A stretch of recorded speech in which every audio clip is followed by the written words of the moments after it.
जब तू लगा बेलो ओठवा पे लाली, दस हिले आरा और हिले बलिया वाली।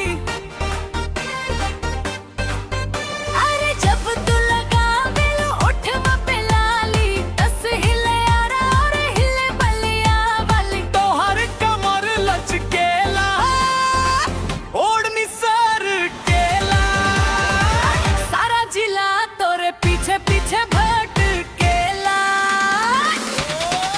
ए रानी कमर लचकेला ओढ़नी सर केला, सारा जिला तोरे पीछे पीछे भटकेला।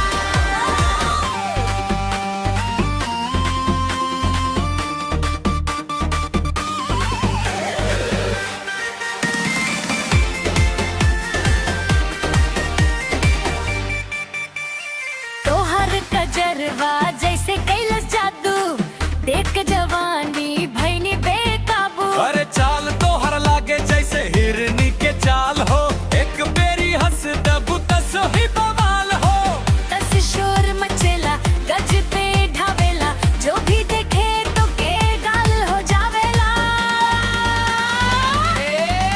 ए रानी कमर लचकेला ओढ़नी सर केला, सारा जिला तोरे पीछे पीछे भटकेला।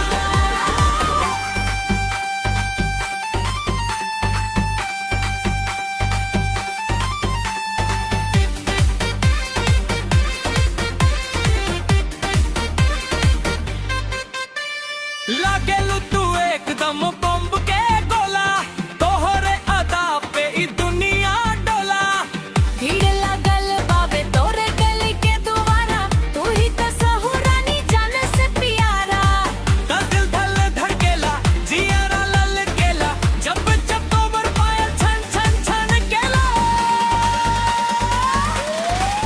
ए रानी कमर लचकेला